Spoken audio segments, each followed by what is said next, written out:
Knitting is defined as the intermeshing of yarn into loops to form fabric. There are different ways that yarn can be subjected to the needles for fabric formation. In knitting, there are basically two systems. These are weft and warp. What makes them different? Let's take a close look at each one. Weft knitting is accomplished by loops formed in a horizontal manner by adjacent needles. The most common machine used for weft knitting is the circular knitting machine. This machine creates a tube of fabric in a spiral configuration around a cylinder. The width of the fabric is determined by the number of needles on the machine. One revolution of the machine completes one course for each yarn fed. A second type of machine can be used to produce weft knit.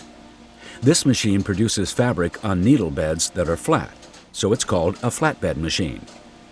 Regardless of the type of machine used, in weft knitting, needles placed next to each other knit one after another in sequence to produce one row of loops from the same yarn. Here is an illustration of how loops of yarn are created by a weft knitting machine that knits yarn in a horizontal manner, so that the loops are formed from right to left.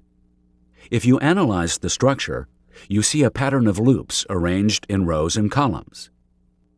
The horizontal row of loops, produced by adjacent needles during the same knitting cycle, is known as a course. The course count is measured by the number of courses per linear unit, expressed as inches or centimeters. If this drawing represents a 1 inch by 1 inch area, you identify this as 5 courses per inch. The vertical column of loops produced by the same needle knitting at successive knitting cycles is referred to as a wale. The wale count is measured by the number of wales per linear length. In this same drawing, there are 5 wales per inch. The second system used for knitting is produced by machines that are designed differently, to vertically knit. This illustration shows you how warp knitting, in contrast to weft knitting, is accomplished by forming loops in a vertical direction.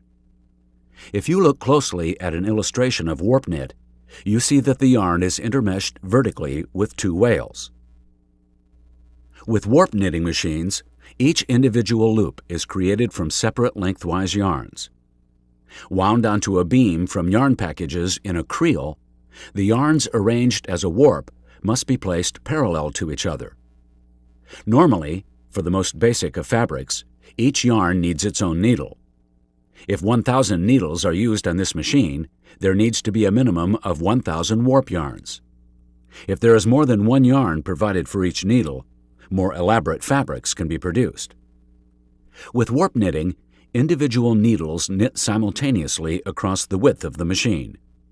Loops are formed by needles knitting a series of warp yarns fed vertically and parallel to the direction of the fabric formation. Warp knitting machines are typically used to produce tricot, rachelle, and crochet.